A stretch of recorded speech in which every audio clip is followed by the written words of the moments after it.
Je pense que tu connais cette maxime, toutes les personnes de ma génération la connaissent, et tu l'as peut-être même chanté en voyant la miniature de ma vidéo. Et c'est une question, forcément en tant que minimaliste, que je me suis posée. Et ça va peut-être en surprendre quelques-uns, mais la réponse est pas forcément un grand oui. Je pense que c'est beaucoup plus complexe que ça. Je vais faire un petit disclaimer, je parle vraiment que de mon expérience personnelle, de ce que je vis, de ce que j'observe. La question du bonheur étant hyper large, n'hésite pas à me dire dans les commentaires si t'es d'accord ou pas, qu'on ouvre le débat. Je vais pas refaire ma vie d'avant, je l'ai déjà raconté maintes et maintes fois. Je gagnais plutôt pas mal ma vie il y a quelques années, et j'ai arrêté en me demandant pourquoi j'amasse ça en faisant quelque chose que j'aime pas vraiment. Je voulais faire un pas de côté dans ce quotidien qui me prenait trop de ressources mentales pour bien réfléchir, et pour ça je suis parti à l'autre bout du monde. Ça fait très manga ça, je suis parti à l'autre bout du monde pour méditer sous une cascade. Et après avoir passé plusieurs mois à dormir dans un van et travailler dans les champs, on voit plus vraiment la ville du même œil. En fait je l'ai plutôt vu comme une machine géante qui s'auto-alimente. On y travaille et pour donner un sens, on s'achète des choses qui permettront à d'autres de travailler, qui dépenseront à leur tour. Et ainsi de suite. Et attention, je dis pas que c'est bien ou mal, je dis juste que je l'ai vu avec un œil plus froid, plus extérieur.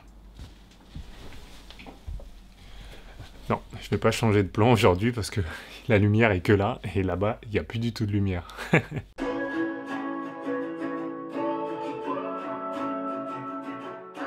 Avant mes voyages, j'avais déjà commencé à m'intéresser au minimalisme. Cette philosophie pas du tout intuitive dans le monde d'aujourd'hui, qui vise plus à optimiser qu'à remplacer ou à amasser. D'aller à l'essentiel en enlevant le superflu. Et de base, ça a vraiment juste été une question d'esthétique, puisque j'ai commencé par ce livre. Le livre qui a été mangé par Louis. Avoir un design plus épuré, encore une fois, pour aller directement au message. Et ce que j'ai trouvé le plus fascinant, c'est qu'on peut appliquer ça à toutes sortes de choses dans la vie. Que ce soit les vêtements, les hobbies, la vie professionnelle.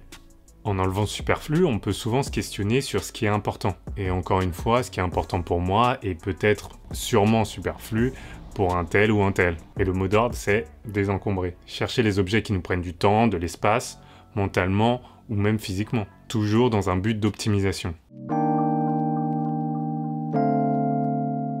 Ça fait plusieurs années déjà que j'ai toujours ce filtre. Est-ce que ça va vraiment m'apporter quelque chose dont je peux pas me passer aujourd'hui, avant un achat ?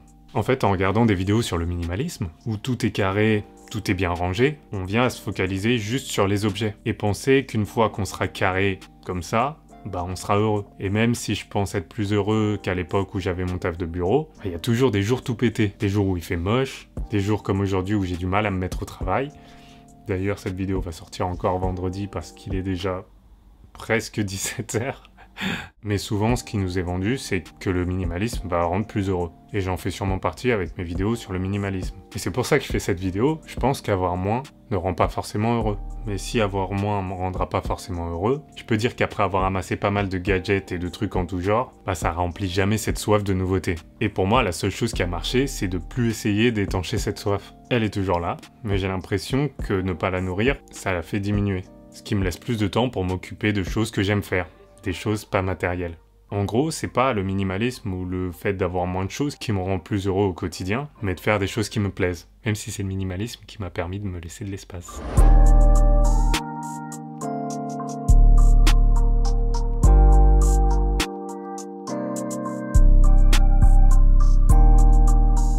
C'est une vidéo assez en nuances, parce que vraiment, ça fait plusieurs années que je regarde des vidéos sur le minimalisme, et il y en a plein qui sortent encore en ce moment, et j'aime bien avoir un peu de recul et de me dire que oui, c'est quelque chose qui est cool, et la plupart du temps, en regardant une vidéo sur YouTube, on fait pas vraiment d'efforts et on prend tout pour acquis, comme si on avait déjà fait le travail. C'est pour ça qu'aujourd'hui, je regarde un peu moins YouTube, et je me concentre plus à la création et à la pratique des philosophies que j'essaye d'aborder sur cette chaîne.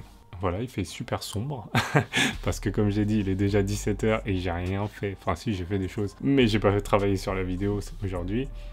Je pense pas qu'elle sortira jeudi, du coup, on doit être vendredi. Salut Dina du futur. Je fais des vidéos tous les jeudis normalement. N'hésite pas à liker cette vidéo si t'as aimé ça, n'hésite pas à t'abonner si t'as adoré. Et voilà, passe une bonne journée, à la semaine prochaine, peace.